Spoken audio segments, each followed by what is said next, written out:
అంతర్జాతీయ అంతరిక్ష కేంద్రంలోకి యాక్సియం-4 మిషన్లో భాగంగా చేపట్టినటువంటి ఫాల్కన్ 9 రాకెట్ దూసుకెళ్లింది. విజయవంతంగా అంతరిక్ష కేంద్రం వైపు ప్రయాణం చేస్తుంది. భారత వ్యోమగామి శుభాంశు శుక్లా ఈ ఫాల్కన్ 9 రాకెట్లో ఉన్నారు. అలాగే మరో 3 వ్యోమగాములు కూడా విదేశాలకు చెందినటువంటి వాళ్ళు ఉన్నారు. ఈ యాత్ర విజయవంతంగా మొదలవడం పట్ల భారత వ్యాప్తంగా అందరూ హర్షవ్యతిరేకాలు వ్యక్తం చేస్తున్నారు. వెంకటనారాయణ గారు, ఇప్పుడు ఈ ఫాల్కన్ 9 రాకెట్ విజయవంతంగా అంతరిక్షం వైపు దూసుకెళ్ళింది. ఈ ప్రయాణం ఎంతసేపు కొనసాగుతుంది? ఎప్పుడు అంతరిక్ష కేంద్రంలోకి చేరుకునే అవకాశం ఉంది?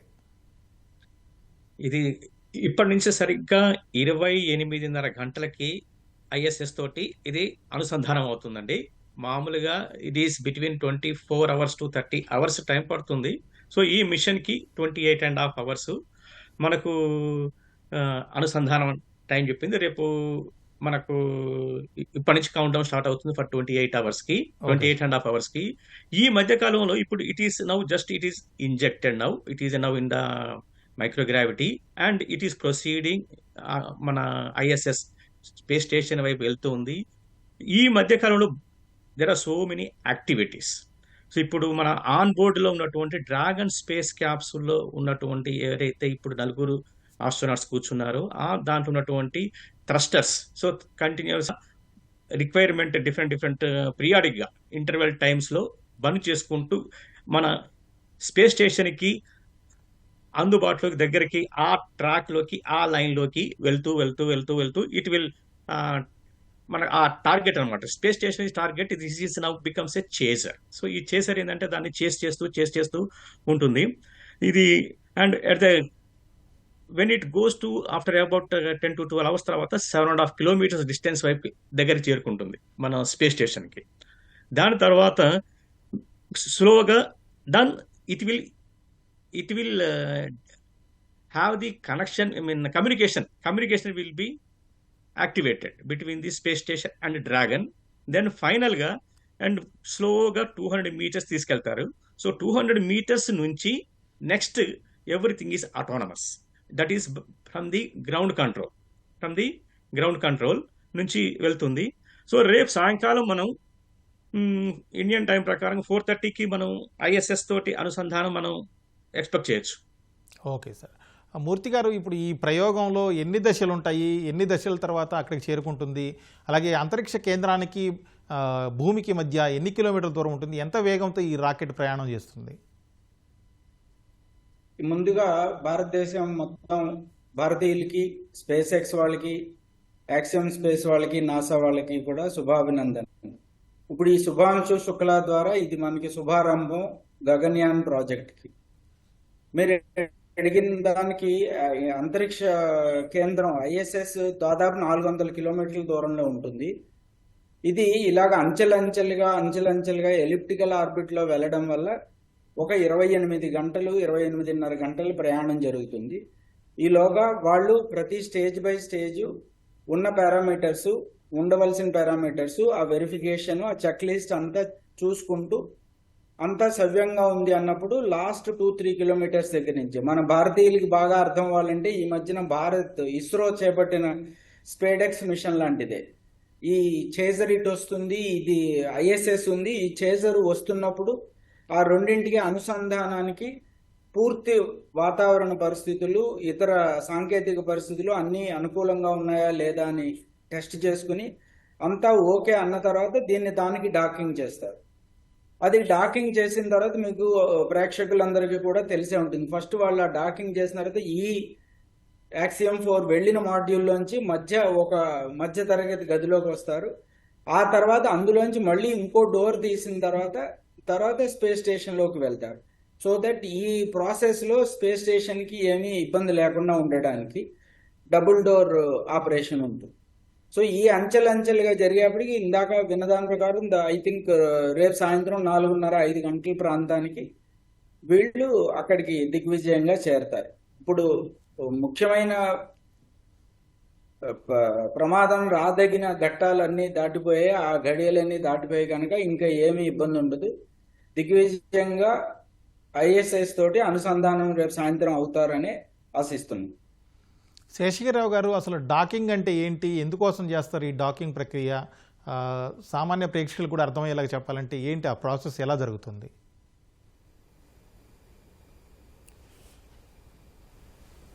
అందరికీ శుభాభివందనలు. దిగ్విజయంగా లాంచింగ్ జరిగింది. మీరు సెకండ్ స్టేజ్ సపరేట్ అయినప్పుడు కనుక అనౌన్స్మెంట్ విన్నట్టయితే, ఆ అనౌన్స్మెంట్ ఏంటంటే orbital conditions achieved. Orbital conditions అంటే 413 కిలోమీటర్ల సర్క్యులర్ ఆర్బిట్, 51 డిగ్రీల ఇంక్లినేషన్, అంటే భూమధ్య రేఖకి 51 డిగ్రీల ఇంక్లినేషన్లో 413 నుంచి 430 ఎంతైనా అవ్వచ్చు, 423 అది డిస్పర్షన్. అక్కడ ఈ 413 కిలోమీటర్ల సర్క్యులర్ ఆర్బిట్లో ప్రవేశించారు. ప్రవేశించిన తర్వాత వీళ్ళకి మొట్టమొదట జరిగేది ఏంటంటే స్పేస్ సూట్ నుంచి బయటకు వస్తారు. బహుశా మనం ఇప్పుడే ఇందాక 5 నిమిషాల క్రితమే వాళ్ళు స్పేస్ సూట్లోంచి బయటికి రావాలి అని చెప్పి అనౌన్స్మెంట్ కూడా ఇవ్వటం జరిగింది. అది అయిన తర్వాత మొట్టమొదటి చేసే పని ఏంటంటే స్పేస్లో ఫస్ట్ మీల్ తీసుకుంటారు వాళ్ళు. సో స్పేస్ సూట్ నుంచి బయటకు వస్తారు, కొంచెం కంఫర్ట్గా మూవ్ అవ్వటానికి వీలుంది కాబట్టి ఫస్ట్ మీల్ తీసుకోవటానికి ప్రయత్నించటంగా తీసుకోవాలి. అది వాళ్ళకి ఇచ్చిన కార్యక్రమాల్లో ఒకటి. ఇది అయిన తర్వాత అందరికీ అనుమానం రావచ్చు, స్పేస్ స్టేషన్ ఎక్కడుంది, ఇప్పుడు వెళ్ళిన డ్రాగన్ ఎక్కడుంది? 413 కిలోమీటర్లు ఇంచుమించు అదే ఆర్బిట్లో ఉన్నాయి. కాకపోతే ఒకదాని వెనక ఒకటి లేవు. ఇది ఒకదాని వెనక ఒకటి రావాలి అంటే చేయవలసిన కార్యక్రమాలు చాలా ఉన్నాయి. మొట్టమొదటి ఏంటంటే ఫేజింగ్ బర్న్ అంటారు. ఈ ఫేజింగ్ బర్న్లో ఏం చేస్తారంటే, ఇప్పటికే డ్రాగన్ క్యాప్సూల్తోనూ ఐఎస్ఎస్తోనూ కమ్యూనికేషన్స్ వ్యవస్థ పనిచేస్తూ ఉంటుంది, ఎటువంటి అనుమానం లేదు. ప్రస్తుతం ఈ రెండు పయనించే వేగం 7.7 కిలోమీటర్లు పర్ సెకండ్, అంటే దాదాపు 28,000 కిలోమీటర్లు గంటకి. అది ఒక రోజులో 15 ఆర్బిట్లు చేస్తుంది, 15.5 ఆర్బిట్లు, అంటే 15.5 సూర్యోదయాలు సూర్యాస్తమయాలు చూస్తుంది. దాదాపు ఒక రోజు లోపే మీరు ప్రతి ఆర్బిట్ ఈ వలయాకారంలో వృత్తాకారంలో ఉందనుకున్నాం కదా, ఈ వృత్తాకారంలో అనుకున్నటువంటి ఆర్బిట్ ఎంత అంటే పరిధి 42,000 కిలోమీటర్లు. ఒక ఆర్బిట్ చేయటం వలన మీరు 42,000 కిలోమీటర్లు ప్రయాణం చేస్తారు. ఈ 42,000 కిలోమీటర్లు ప్రయాణం చేయటానికి మీకు 91 నిమిషాలు పడుతుంది. ఇదనమాట ప్రస్తుతం వీళ్ళు పయనిస్తున్నటువంటి కక్ష. ఈ కక్షలో ఫేజింగ్ బర్న్ ద్వారా ఈ ప్రస్తుతం 51 డిగ్రీ ఇంక్లినేషన్లో ఉన్న ఆర్బిట్ని ఈ ఐఎస్ఎస్ ఇంక్లినేషన్ ఆర్బిట్లోకి తీసుకురావాలన్నమాట. అది అంచెలంచెలుగా తీసుకొస్తారు. తీసుకొస్తున్నప్పుడల్లా చేయవలసిన కార్యక్రమం ఏంటి అంటే, ప్రథమ దశ ఫేజ్ బర్న్ అయినప్పుడు దాదాపు 20 నిమిషాల సేపు ఉంటుంది. ఎంత కరెక్షన్ వచ్చింది ఐఎస్ఎస్ దగ్గరకు వెళ్ళటానికి అనేది నిర్దేశించటానికి ఆర్బిట్ డిటర్మినేషన్ చేయాలి. ఆర్బిట్ డిటర్మినేషన్ చేయాలంటే భూగోళం చుట్టూతో కొన్ని గ్రౌండ్ స్టేషన్స్ని ఏర్పాటు చేసుకుంటారు. ట్రాకింగ్ అండ్ టెలిమెట్రీ స్టేషన్స్ అంటారు. ఈ ట్రాకింగ్ అండ్ టెలిమెట్రీ స్టేషన్స్ దగ్గరకు వచ్చినప్పుడు దాదాపు ప్రతి స్టేషన్కి ఈ 91 నిమిషాల పరిధి వృత్తాకార టైం అనుకున్నాం కదా, ప్రతి స్టేషన్లోనూ దాదాపు 12 నుంచి 14 నిమిషాల పాటు కనపడుతుంది. అంటే లైన్ ఆఫ్ సైట్లో ఉంటుందన్నమాట. ఈ లైన్ ఆఫ్ సైట్లో ఉన్నప్పుడు, ఆ 15 నిమిషాలు లైన్ ఆఫ్ సైట్లో ఉన్నప్పుడు టెలిమెట్రీ ట్రాకింగ్ స్టేషన్లో వచ్చిన డేటా ద్వారా ప్రస్తుతం ఆర్బిట్ ఎంత అనేది దాదాపు 1 మీటరు సెంటీమీటర్ యాక్యురసీలో ఉన్న పరిమాణంలో కనుక్కోవటానికి వీలవుతుంది. అది 2-3 సార్లు నిర్ధారించాలి, ఒకసారే కాదు. ఒక గ్రౌండ్ స్టేషన్ ఇచ్చిన తర్వాత ఒక నిర్ధారణ అవుతుంది ఆర్బిట్ ఎంత అని. తరువాత రెండో గ్రౌండ్ స్టేషన్ దగ్గరకు వచ్చినప్పుడు మళ్ళీ డేటా వస్తుంది, మళ్ళీ నిర్ణయిస్తారు. ఈ రెండింటినీ పోల్చి చూసి ఈ ఆర్బిట్ ఒకటే ఉంది, ప్రస్తుతం ఫేజ్ బర్నింగ్స్ ఏమీ లేవు కాబట్టి ఈ ఒక వస్తువు ఆర్బిట్లో పయనిస్తున్నట్టుగా ఉంది కాబట్టి ఈ ఆర్బిట్ స్థిరంగా ఉండాలి కాబట్టి ఆ స్థిర కక్ష ఎంత అనేది నిర్ణయింపబడుతుంది. అలా స్థిర కక్ష నిర్ణయించినప్పుడు ఐఎస్ఎస్ స్థిర కక్ష మనకు ఆల్రెడీ తెలుసు. ఈ ఐఎస్ఎస్ స్థిర కక్షలోకి ప్రవేశపెట్టి 10 కిలోమీటర్ల దగ్గర నుంచి 5 కిలోమీటర్లు దీన్ని ఏమంటారంటే అప్రోచ్ ఇనిషియేషన్ అంటారు. 10 కిలోమీటర్ల దగ్గర నుంచి అంచెలంచెలుగా తీసుకురావటం దాన్ని ఎంత టైం పడుతుంది, ఎటువంటి థ్రస్టర్స్ ఏ డైరెక్షన్లో మండించాలి అనేది ఎంత కంప్యూటర్ ప్రోగ్రామింగ్లోనే ఉంటుంది. అది ఆ కమాండింగ్ టైం దగ్గరికి రాగానే మనకి ఆ కమాండ్స్ అన్నీ ఎలా ఉంటాయంటే జనరల్గా ఆన్ బోర్డ్లో జిఎంటీ ఫాలో అవుతారు. అంటే గ్రీన్విచ్ టైం మనకి 5:30 గంటల వ్యత్యాసం ఉంటుంది లండన్ టైంకి. మనకి ఈ గ్రీన్విచ్ టైంతో అనుసంధానింపబడినటువంటి కమాండ్ అన్నీ డాకింగ్ దాకా ప్రత్యేకంగా నిక్షేపింపబడి ఉంటాయి ఒక కంప్యూటర్ మెమరీలో. ఆ టైం ఆసన్నమైనప్పుడు అప్రోచ్ ఇనిషియేషన్ జరుగుతుంది.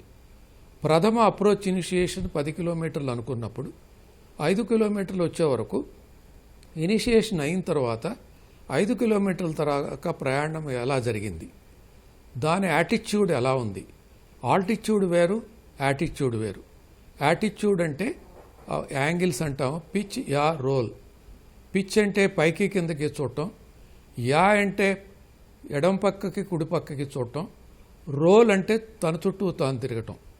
ఈ 3 స్టేబుల్గా ఉండాలి. ఆ 3 స్టేబుల్గా ఉన్నప్పుడే ఈ యొక్క మీరు చేసినటువంటి అప్రోచ్ ఇనిషియేషన్ చక్కగా జరుగుతుంది. ఈ అప్రోచ్ ఇనిషియేషన్ ప్రథమ దశ బాగా జరుగుతున్నప్పుడు 5 కిలోమీటర్ల నుంచి 500 కిలోమీటర్ల మధ్యలో 3 కిలోమీటర్లు కూడా ఉంది. ఇది స్టాప్ అండ్ ప్రొసీడ్ అంటారు దీన్ని అప్రోచ్ ఇనిషియేషన్లో.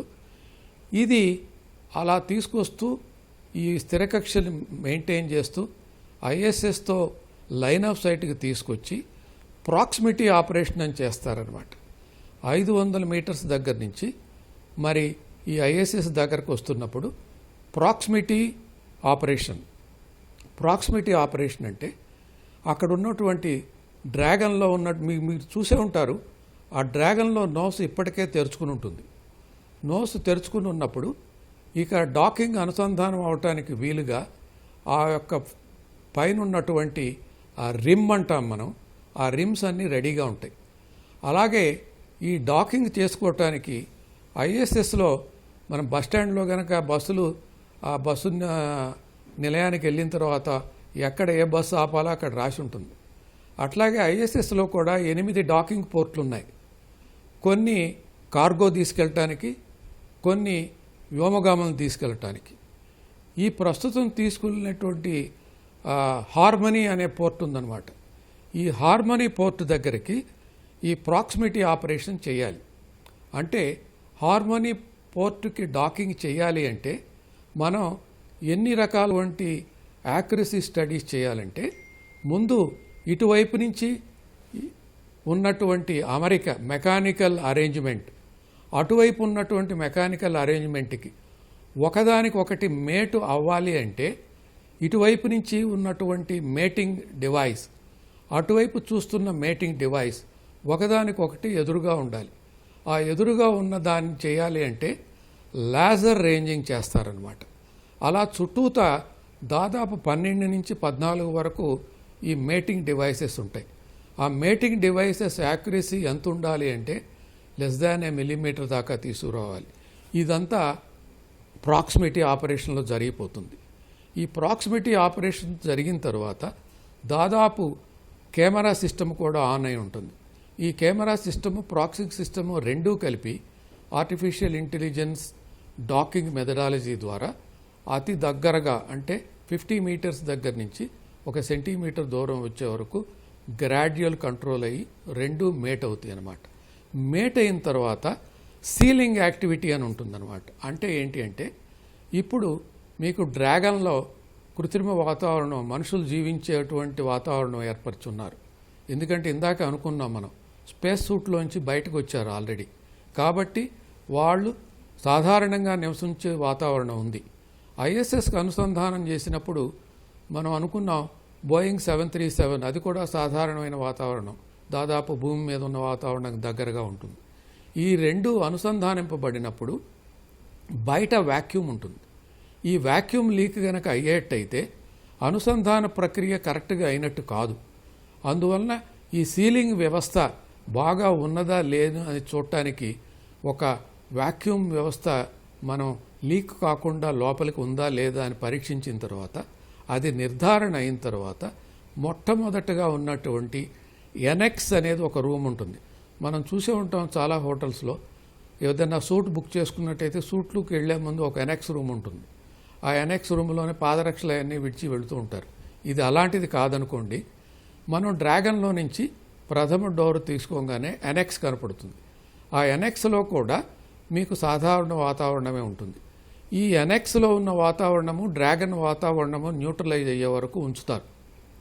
ఈ రెండు న్యూట్రలైజ్ అయిన తర్వాత ఆ తరువాత ఐఎస్ఎస్లో వీళ్ళని ఎక్కడ ప్రవేశపెట్టాలో మనకు తెలుసు. ఇందాకే హార్మనీ డాక్ అని ఉన్న హార్మనీ డాక్కు సంబంధించిన డోర్ తీస్తారు మెల్లగా. అప్పుడు స్వాగతం పలకటానికి అటువైపు ఉన్నటువంటి వ్యోమగాములు రెడీగా ఉంటారు. ఇటువైపు ప్రప్రదంగా ఎంటర్ అయ్యేది ఎవరంటే మిషన్ ఎక్స్పర్ట్స్ ఎంటర్ అవుతారు, తర్వాత పైలట్ ఎంటర్ అవుతారు, తర్వాత కమాండర్ ఎంటర్ అవుతారు. కమాండర్ జనరల్గా చివరి వ్యక్తి అవుతారు ఎప్పుడైనా. మరి షిప్లో కానివ్వండి, ఎయిర్క్రాఫ్ట్స్లో కానివ్వండి, స్పేస్ మిషన్లో కానివ్వండి, వ్యోమగాములు ప్రయాణం చేసినప్పుడు కమాండర్ ఇది ఇన్ఛార్జ్. కమాండర్ ఈ suppose to take care of all the activities. He is the last person suppose to leave from the capsule. అలా ఉంటుందన్నమాట ఈ ప్రక్రియ. ఇటువంటి ప్రక్రియలు ఎన్నో చేస్తున్నారు. కానీ యాక్సియం వాళ్ళు 3 మాత్రమే చేస్తున్నారు. ఇది 4వది వాళ్ళకి. కానీ డ్రాగన్ క్యాప్సుల్ మాత్రం చాలాసార్లు చేసింది. ఈ యాక్సియం వాళ్ళు డ్రాగన్ క్యాప్సుల్ బుక్ చేసుకున్నారు కాబట్టి ఈ డ్రాగన్ ద్వారా వ్యోమగామం తీసుకోవటం 4వసారి అయినా కూడా డ్రాగన్కు ఉన్న ఎక్స్పీరియన్స్ చాలా అమూల్యమైనది కాబట్టి ఎటువంటి సమస్యలు లేకుండా అనుసంధానం జరుగుతుంది. ఆ తర్వాత అనుకున్న ఎక్స్పెరిమెంట్లు అంతా దివ్యంగా చేయగలరు. ఇంత ప్రక్రియ ఉందన్నమాట. ఇంత ప్రక్రియ చేయటానికి ఈ ప్రోగ్రామ్ చేస్తున్నారు కాబట్టి ఆటోమేటిక్గా జరుగుతూ ఉంటుంది. ఇక్కడ ఉన్నటువంటి పైలట్, కమాండరు వీక్షిస్తూ ఉంటారు. అంతా దివ్యంగా జరుగుతుంది. ఎటువంటి అనుమానం పెట్టుకోవక్కర్లేదు. మల్లికార్జునరావు గారు, ఇప్పుడు 41 ఏళ్ల తర్వాత రాకేష్ శర్మ తర్వాత భారత వ్యోమగామి శుభాంశు శుక్లా అంతరిక్షంలోకి వెళుతున్నారు. ఇలాంటి ఒక కీలకమైన ముందడుగు భారత్కు ఏ విధంగా ఉపయోగపడబోతుంది? దీన్ని ఏ విధంగా చూడాలి భారత్ అంతరిక్ష యాత్రలో, అంతరిక్ష విజయాల్లో? ఇస్రో విజయ పరంపరలో ఇది ఒక భాగం అండి. ఇప్పటికే అనేక విజయాలు సాధించాం మనం.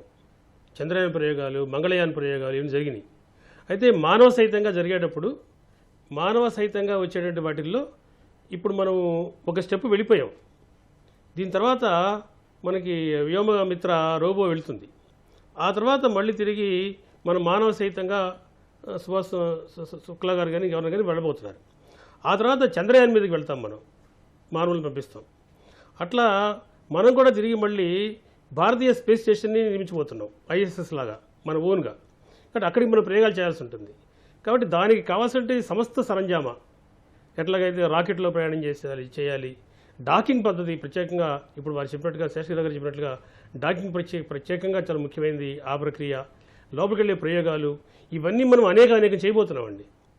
కాబట్టి అనేక చేయడానికి ఒక కీలకమైన ఘట్టంగా దీన్ని మనం చెప్పచ్చు. ఆ చేయబోయే పనులన్నీ కూడా ఇప్పుడు మనం ఇక్కడ ప్రయోగపూర్వకంగా చేస్తున్నాం. కనుక ఇది మనకి ఒక మంచి ఉత్సాహాన్ని ఇస్తుంది, అదేవిధంగా మంచి అనుభవాన్ని ఇస్తుంది మనకి. ఈ అనుభవంతో మనం అనేక ప్రయోగాల తర్వాత భవిష్యత్తులో చేస్తాం. కానీ చంద్రయానికి, గగనయానికి, రాబోయే రకరకాలంటే బహుశా మంగళయాను, ఇటువంటి వీనస్ కూడా వెళ్ళబోతున్నాం మనం. వీటన్నిటికీ కూడా కావాల్సినటువంటి పరిజ్ఞానాన్ని, ప్రాథమిక పరిజ్ఞానాన్ని మనకు అనుభవపూర్వకంగా ఇప్పుడు ఈ ప్రయోగం ఇస్తుందండి. ఇటువంటి ఒక అద్భుతమైన ప్రయోగం సక్సెస్ అయినందుకు అటు యాక్సియం వాళ్ళకి, అంటే ఎలన్ మస్క్ స్పేస్ ఎక్స్కి, నాసా, ఇస్రో సంయుక్తంగా చేశాయి వాళ్ళకి, అదేవిధంగా క్రూకి, ప్రధానంగా ఏవైతే ఇందాక నేను మీకు చెప్పానో రకరకాల ఇన్స్టిట్యూట్స్ ఉన్నాయి, అవన్నీ కూడా అనుసంధానం అవుతున్నాయి. మనందరికీ కూడా శుభాభినందనలు తెలియజేద్దాం. భారత ప్రజలకి శుభాభినందనలు తెలియజేద్దాం. రాకేష్ శర్మ గారి తర్వాత సుభాష్ శుక్లా గారు రాబోయే రోజుల్లో ఇంకా అనేక పేర్లు మనకి ముందుకు రాబోతున్నాయి. మనకి ఒక మంచి వాతావరణం ఏర్పడిందని చెప్పేసి మనం భావించవచ్చు. వెంకటనారాయణ గారు, ఇస్రో ఈ గత 41 ఏళ్లలో చాలా అభివృద్ధి చెందింది, చాలా ప్రయోగాలు విజయవంతంగా నిర్వహించింది. పిఎస్ఎల్వి కావచ్చు, జిఎస్ఎల్వి కావచ్చు, అనేక ప్రయోగాలు చేసింది.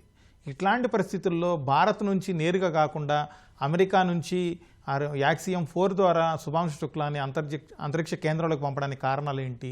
చాలామంది సామాన్య ప్రజలకు ఈ విషయం ఒక చిన్న అనుమానంగా ఉంటుంది. ఎందుకు మన దేశం నుంచే పంపలేకపోయారు, అక్కడి నుంచి పంపాల్సిన అవసరం ఏంటి అనే దాని మీద ఏం చెబుతారు?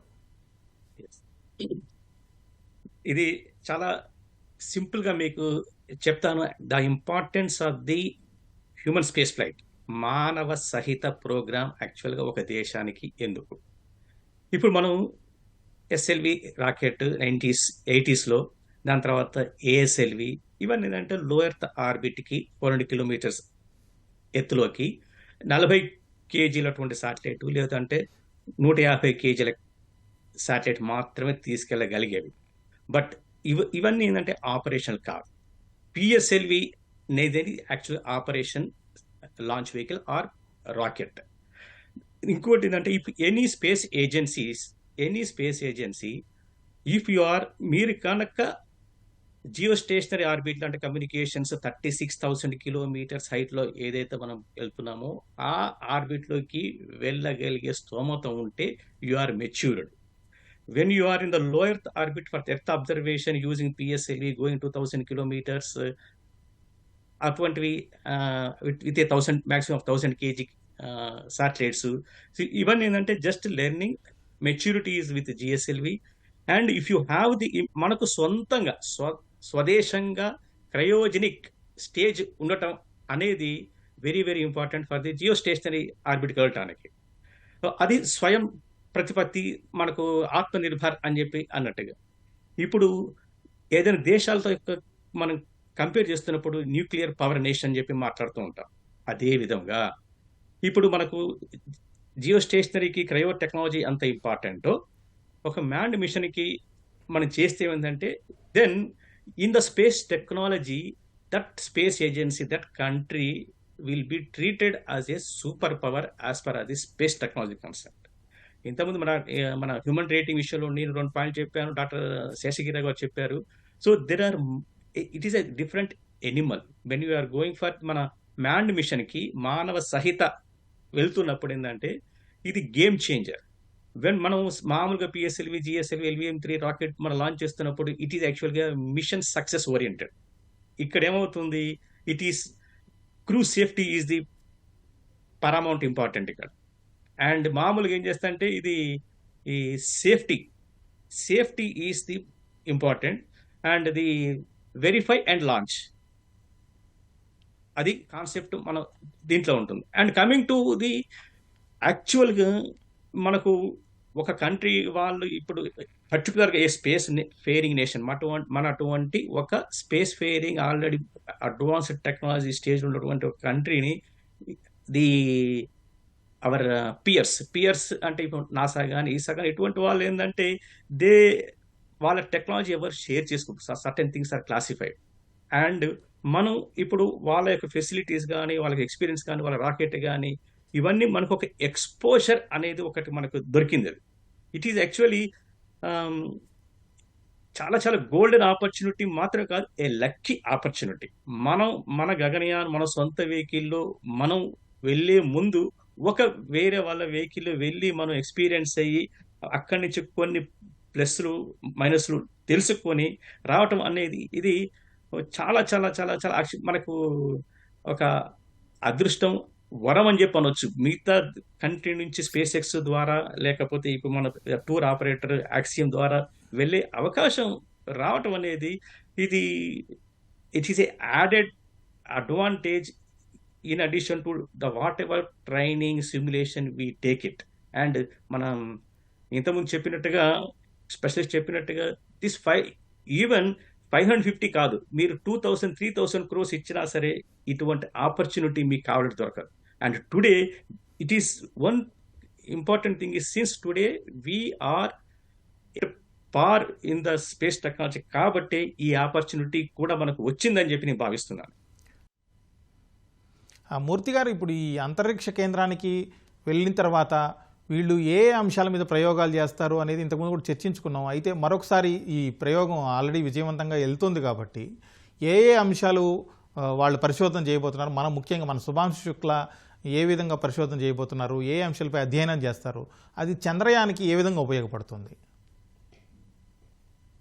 నేనా మూర్తి గారు? సార్, ఇందాక అనుకున్నట్టుగా మొత్తం ఇందులో ఒక 60 దాకా ప్రయోగాలు జరగబోతుంటే అందులో ఒక 7 ప్రయోగాలు మన భారత ఆధ్వర్యంలో జరుగుతున్నాయి. వాటిని పేర్లు పక్కన పెడితే స్థూలంగా అక్కడ ఆహారం ఉత్పత్తి ఎలాగే చేయొచ్చు, ఆల్గే కానీ వేరే మన సాలడ్ సీడ్స్ కానీ ఎలా ఉత్పత్తి చేయొచ్చు, ఇది రాబోయే రోజుల్లో దీర్ఘకాలిక అంతరిక్ష ప్రయోగాలు చేపట్టాలి, లేదా మూన్ మీద ఒక మూన్ కాలనీ, లేదా తర్వాత మార్స్ మీదకి వెళ్ళాలంటే చాలా రోజులు పడుతుంది. వీళ్ళందరికీ సరి అయిన పోషక ఆధార పదార్థాలు ఆహారాన్ని అందించడం ఎలాగా, దాని కేంద్రీకృతంగా ఒక 3-4 పరీక్షలు ఉన్నాయి. తర్వాత ఈ మైక్రోగ్రావిటీ అంటే it is not lack of total gravity, it is not zero gravity, there is some microgravity. So ఆ మైక్రోగ్రావిటీలో మనిషి మీద, మన ఫిజికల్ అండ్ మెంటల్ కండిషన్స్ మీద, నర్వస్ సిస్టమ్ మీద, మజిల్ సిస్టమ్ మీద వచ్చే ఎఫెక్ట్స్ ఏమిటి, అది మన వాళ్ళు అది ఇదివరకు నుంచి ఐఎస్ఎస్ లో వాళ్ళు చేస్తూనే ఉన్నా, ఇప్పుడు మన శుభాంశు శుక్లా ద్వారా మనం ప్రత్యక్షంగా తెలుసుకోవడానికి అవకాశం ఉంది. అలాగే ఇందులో ఇప్పుడు పోలాండ్, హంగరీ దేశం వాళ్ళు కూడా ఉన్నారు, యుఎస్ తో పాటు. India, US, Poland, Hungary. So బహుళ దేశీయ వ్యవస్థలో వేరు వేరు సంస్థల నుంచి, వేరు వేరు దేశాల నుంచి వచ్చిన వాళ్ళతోటి కలిసి ఎలా ప్రయాణం చేయడం, కలిసి ఎలా ప్రయోగాలు చేయడం, ఆ సుహృద్భావ వాతావరణాన్ని ఎలాగ కొనసాగించడం, భవిష్యత్తులో ఎందు గురించి అంటే ఇప్పుడంటే 14 రోజులు వెళ్తున్నారు, తర్వాత మార్స్ మీదకి వెళ్తే 280 రోజులు వెళ్ళాలి. ఆ తర్వాత మన దీర్ఘకాలిక స్వప్నం ఏమిటి, మూన్ మీద ఒక కాలనీ ఏర్పాటు చేయాలండి. సో మూన్ మీద కాలనీ ఏర్పాటు చేయాలంటే అక్కడ ఎలాంటి పదార్థాలు ఉపయోగించాలి, అక్కడ సొంతంగా ఏమన్నా ఆహార పదార్థాలని పెంచడానికి వీలవుతుందా, వీలైతే వాటికి మన భారతదేశంలో కానీ ఆ భూమి మీద పెంచిన వాటికి ఏమైనా తేడా ఉంటుందా, అక్కడ కొన్నింట్లో కొన్ని మెటీరియల్స్ బదులు వుడ్ అంటే చెక్కని వాడడానికి ఏమైనా ఉపయోగం ఉందా, ఇటువంటి ఎక్స్పెరిమెంట్స్ అన్ని, చాలా ఎక్స్పెరిమెంట్స్ లాంగ్ టర్మ్ లో ఉపయోగపడడానికి ఆధారభూతమైనటువంటి ఎక్స్పెరిమెంట్స్ వీళ్ళు చేస్తారు. తర్వాత చివరిలో మీరు ముగించే ముందు ఈ టెలిమెడిసిన్, స్పేస్ మెడిసిన్ గురించి ఒకసారి నేను చెప్తాను అవకాశాన్ని బట్టి. శేషగిరిరావు గారు, అలాగే ఇప్పుడు ఆల్రెడీ అంతర్జాతీయ అంతరిక్ష కేంద్రం ఉండగా సొంతంగా భారత అంతరిక్ష కేంద్రాన్ని నిర్మించుకోవడానికి ప్రణాళిక రూపొందించింది. దాని అవసరం ఏంటి, అది ఏ విధంగా ఉపయోగపడబోతుంది మన దేశానికి?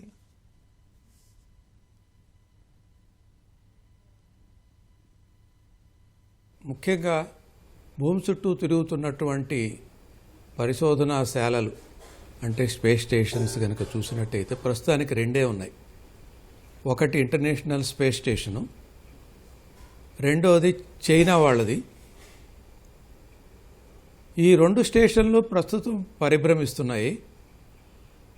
దీంట్లో కనుక మీరు చూసినట్లయితే ఇంటర్నేషనల్ స్పేస్ స్టేషన్ దాదాపు 20 ఏళ్ళు పైగా పనిచేస్తుంది. ఇంకా 2-3 ఆల్రెడీ మనం మాట్లాడుకున్నాం ఇందాక, కొన్ని ఛాంబర్స్లో లీక్స్ ఉన్నాయని. సో కాబట్టి ఇటువంటి రిపేర్లు కూడా చాలా వ్యవధితో కూడిన రిపేర్లు అవుతాయి, తర్వాత ఖర్చుతో కూడిన అవుతాయి, ఒక్కొక్కసారి వ్యోమగాములకి డేంజర్ కూడా అవుతాయి. కాబట్టి రాబోయే 2 సంవత్సరాల్లో ఇంటర్నేషనల్ స్పేస్ స్టేషన్ని దాన్ని భూమి మీదకి తీసుకొచ్చేస్తారు. భూమి మీద కంటే స్టేషన్ వస్తుందని కాదు, అది ఆ భూమి వాతావరణంలో ప్రవేశించినప్పుడు దగ్ధమైపోయి మనుషులు లేని చోట సముద్రాల్లో పడేట్టుగా చేస్తారు. అంటే దాన్ని విత్డ్రా చేయబోతున్నారని అర్థం. ఇప్పుడు మనం అనుకున్నాం ఏంటంటే యాక్సియం వాళ్ళు వచ్చే సంవత్సరం ఒక ఛాంబర్ని పంపించి, సకల సదుపాయాలు ఉన్న ఛాంబర్ని పంపించి ఇంటర్నేషనల్ స్పేస్ స్టేషన్కి అనుసంధానం చేస్తారట. అలా గనక చేసేటైతే వాళ్ళు ఇంటర్నేషనల్ స్పేస్ స్టేషన్ ఎలాగూ 2 ఏళ్లలో కిందకి తీసుకొస్తారు కాబట్టి ఈ యాక్సియం వాళ్ళు పంపించిన ఛాంబరు అక్కడే ఉంచి దాంతో డీడాక్ చేసి అక్కడే పరిభ్రమించేట్టు చేస్తారనమాట. ఆ తర్వాత దానికి 2వ ఛాంబరు 3వ ఛాంబరు దానికి సంబంధించిన పరికరాలన్నీ తీసుకెళ్ళి అనుసంధానం చేసి యాక్సియం వాళ్ళు ప్రత్యేకంగా ఒక ఇంటర్నేషనల్ స్పేస్ స్టేషన్ తయారు చేయాలని అనుకుంటున్నాడు. చైనా వాళ్ళకి ఎలాగూ ఉంది. ఈ విధంగా రాబోయే సంవత్సరాల్లో ఏ దేశానికి ఆ దేశమే స్పేస్ స్టేషన్ తయారు చేసుకుంటోంది. కానీ ప్రస్తుతం ఉన్న ఇంటర్నేషనల్ స్పేస్ స్టేషన్ దాదాపు ఒక 15 కంట్రీస్, యూరోపియన్ స్పేస్ ఏజెన్సీ వాళ్ళు, నాసా వాళ్ళు, కెనడీ వాళ్ళు, ఇంకా అనేక రాజ్యాల వాళ్ళు దాంట్లో భాగస్వామ్యం ఉంది. రాబోయే స్పేస్ స్టేషన్లో అలా ఉండటానికి అవకాశం లేదు. కాబట్టి ఎవరికి వాళ్ళు సాధనా సంపత్తి ఉన్న వాళ్ళంతా ఒక ప్రత్యేకమైన స్పేస్ స్టేషన్ని ఏర్పాటు చేసుకోవాలని అనుకుంటున్నారు. ఇటువంటి సమయంలో భారతదేశం ఇంత పెద్ద దేశము, ఇంత రీసెర్చ్ అండ్ డెవలప్మెంట్కి అవకాశం ఉన్న దేశము, మనం ఎంతో సాధించాలి, ఒక అగ్రరాజ్యంగా పెంపొందించాలి అనుకున్నప్పుడు మనకు మించిన దేశం ఇంకొకటి లేదు ఒక స్పేస్ స్టేషన్ పెట్టుకోవాలంటే. కాబట్టి ఈ అనుభవాన్ని అంతా రంగరించి రాబోయే 20-40 ఆపై 2-3 సంవత్సరాల్లో భారతీయ స్పేస్ స్టేషన్ కనుక నిర్మించి ఈ రీసెర్చ్ సౌకర్యాలన్నీ ఏర్పరిచి అక్కడి గనక మనం గనక ఒక స్టేషన్ కనుక ఏర్పాటు చేసుకుంటే లాభాలు అనేకం. క్రింద అంటే గ్రావిటీ పరిధిలో మనం తయారు చేసుకోలేని కెమికల్ రియాక్షన్స్ వ్యాక్యూమ్లో గనక జరిగేటైతే కొన్ని మందులు తయారు చేయొచ్చు, తర్వాత కొన్ని ఎలిమెంట్స్ తయారు చేయొచ్చు. అలా ఎన్నో రకాలు ఎక్స్పెరిమెంట్స్ చేసే అవకాశం ఉంది. ఆ తర్వాత రాబోయే రోజుల్లో స్పేస్ టూరిజం ఉంది కాబట్టి స్పేస్ టూరిజంకి సంబంధించి కూడా చేసుకోవచ్చు. ఇన్ని రకాల లాభాలున్నాయి, మనం చేయగలము. ఇంతవరకు అన్ని అనుభవాలు గడించున్నాము. మనకు మించిన ఇంకో దేశం లేదు ఇలాంటి స్పేస్ స్టేషన్ ఏర్పాటు చేయాలంటే. కాబట్టి మనం చేయగలం, చేస్తాం. మల్లికార్జునరావు గారు, ఇప్పుడు అంతరిక్ష కేంద్రంలో సొంత స్టేషన్ ఏర్పాటు చేసుకున్న తర్వాత అలాగే 2040కి మానవుడిని చంద్రుడిపైకి పంపాలని భారత్ నిర్ణయించుకుంది. ఆ విధంగా ప్రణాళికలు సిద్ధం చేసుకుంది. ఆ దిశగా ఇవాళ శుభాంశు శుక్లా చేపట్టినటువంటి యాత్ర కావచ్చు, తర్వాత 2027లో చేపట్టే గగన్యాన్ మిషన్, ఇవన్నీ ఎలాంటి ముందడుగుగా భావించవచ్చు? ఇప్పుడు ఇంటర్నేషనల్ స్పేస్ స్టేషన్ అదే మనం భారతీయ స్పేస్ స్టేషన్ తయారైన తర్వాత మనకి తిరిగి మళ్ళీ అదొక హౌస్ లాంటిది మనకి. అక్కడి నుంచి మనము అవుటర్ స్పేస్ వెళ్ళాలి అని అంటే ఈ ఐఎస్ఎస్ అనేది మనకు పనికి వస్తుంది. అంటే మన భారతీయ స్పేస్ స్టేషన్ ఏవైతే ఉందో మనకి ఇప్పుడు ఐఎస్ఎస్ లాగా అక్కడి నుంచి మనము అవుటర్ స్పేస్ని గమనించడానికి అవకాశం ఉంటుందండి. అంతేకాదు అక్కడి నుంచి మనం వేరే వేరే ప్రాంతాలకి వేరే ఖగోళ వస్తువులు తీసుకెళ్ళడానికి, మన సొంత అబ్జర్వేటరీని నిలుపుకోవడానికి, అదేవిధంగా పంటలు పండించడానికి ఇప్పుడు ఏమైతే మనం చేస్తున్నామో ఇవన్నీ కూడా పెద్ద ఎత్తున చేయడానికి భారతీయ స్పేస్ స్టేషన్ పనికొస్తుందండి. అక్కడి నుంచి మనం చంద్రయాన్ వెళ్తుంది. చంద్రయాన్లో మనం తిరిగి మళ్ళీ అక్కడ మినరల్స్ ఉన్నాయి. ఆ మినరల్స్ని ఎవరైతే శోధిస్తారో, ఎవరైతే వెళ్ళి వాటిని ఐడెంటిఫై చేయగలుగుతారో వాళ్ళకి రేపొద్దున హక్కులు లభిస్తాయండి. కాబట్టి చంద్రయాన్ ప్రయోగం యొక్క గొప్పతనం అది. అంతేకాదు ఇంతవరకు మనము ఒక మంగళయాన్ మాత్రమే, మార్స్ మీదకి మాత్రమే ప్రయోగం చేస్తాం. మనం త్వరలో వీనస్ మీద చేయబోతున్నాం. అదేవిధంగా అవుటర్ స్పేస్లోకి ఇంకా మనం వెళ్ళలేదు. మన ఆదిత్య సక్సెస్ అయింది, అంటే సూర్యమండలాన్ని గమనించేటువంటి ఆదిత్య సక్సెస్ అయింది మనకి. దాన్ని మించి కొంచెం ముందుకు వెళ్ళాలి. అవుటర్ స్పేస్లోకి మన యొక్క శాటిలైట్స్ వెళ్ళగలగాలి. వెళితే రకరకాలైన ఖగోళ రహస్యాలు మనం బయటకు తీసుకురాగలుగుతాం. ముఖ్యంగా ఖగోళ రహస్యాలకు సంబంధించి ఇది సందర్భమో కాదో నాకు తెలియదు. మన వేదాలలోనూ వేద గణితంలోనూ యాస్ట్రాలజీ రెండింటిలో కూడా యాస్ట్రానమీ ప్రధానంగా, యాస్ట్రానమీ చాలా ముఖ్యంగా అనేక రకాల అంశాలు చెప్పండి మన దేశంలో. అవన్నీ తిరిగి మళ్ళీ తవ్వుకోవడానికి వీలుగా, వాటిని ముందుకు తీసుకెళ్ళడానికి వీలుగా, ఇతర దేశాలతోటి కలిసి సంయుక్తంగా ప్రయోగాలు చేయడానికి వీలుగా ఇవాళ మన టెక్నాలజీ అద్భుతంగా అభివృద్ధి చెంది ఉందండి. కాబట్టి మనం రాబోయే రోజుల్లో మన చుట్టూ గ్రహాలని గమనిస్తాం. అదేవిధంగా ఈ వాతావరణ మార్పులు ఎట్లా వచ్చి చూడబోతున్నాం. అసలు ఇంకొక చోట ఎక్కడన్నా మానవాళి ఉందా, కేవలం ఇక్కడైనా, వీటిని కూడా మనం ఇప్పుడు పరిశోధన చేస్తున్నాం. వీటన్నింటి చేయడానికి వీలుగా ఇది ఒక మంచి ముందడుగు అనేది అనుమానాస్పదంగా మనం చెప్పొచ్చండి. వెంకటనారాయణ గారు, ఇప్పుడు గతంలో అమెరికాకు చెందిన సునీత విలియమ్స్ ఇతర వ్యోమగాములు వెళ్ళినప్పుడు అంతర్జాతీయ అంతరిక్ష కేంద్రంలో కొన్ని రోజుల పాటు అక్కడే చిక్కుకుపోయారు. తిరిగి రావడానికి కొన్ని ఇబ్బందులు ఏర్పడ్డాయి. చాలా కొంతకాలం సుదీర్ఘ కాలం తర్వాతే వాళ్ళు తిరిగి రాగలిగారు. అలాంటి ఇబ్బందుల్ని ఏ విధంగా పరిష్కరించారు? ప్రస్తుతం అలాంటి ఇబ్బందులు మళ్ళీ పునరావృతం కాకుండా ఎలాంటి చర్యలు తీసుకున్నారు? ఈ మిషన్లన్నీ సాఫీగా ఎలా సాగబోతున్నాయి? యాక్చువల్ నా పర్సనల్ ఒపీనియన్ ప్రకారం ఏంటంటే, సునీత విలియమ్స్ ఏదో అక్కడ దాన్ని ఆయన చిక్కుపడిపోయారు, ఆవిడ she was got stranded there, ఇటువంటి అన్ని యాక్చువల్గా మీడియా హైప్ తప్ప, యాక్చువల్గా ఏంటంటే సేఫ్లీ ఆమె అక్కడ అంతరిక్ష కేంద్రానికి స్పేస్ స్టేషన్కి చేరుకున్నారు. సో యాక్చువల్గా ఫస్ట్ థింగ్ ఏంటంటే that my opinion, I want to put that one. And ఇటువంటివి స్పేస్ ఈస్ ఇప్పుడు ఎనీవే రిస్క్ ఆల్వేస్. అటువంటివి ఇంకా ముందు రావచ్చు. For example you take this Challenger case తీసుకోండి, కొలంబియా కేసు తీసుకోండి. సో కొలంబియా కేసు ఏంటంటే, even if you take the space shuttle program, total 135 space shuttles launch చేశారు. అందరు అనుకుంటారు ప్రతి స్పేస్ షటిల్ ఇది లాంచ్ చేసినప్పుడు స్పేస్ స్టేషన్కి వెళ్ళి డాక్ అవుతుందని. కాదు. అవుట్ ఆఫ్ ఓకే సార్, 135 లో వెంకటనారాయణ గారు కంక్లూడ్ చేద్దాం సార్, టైం అయిపోతుంది. Okay right. Okay sir, thank you sir. Thank you. Shubhanshu Shukla అంతరిక్ష యాత్రపై ఇది ప్రత్యేక చర్చా కార్యక్రమం.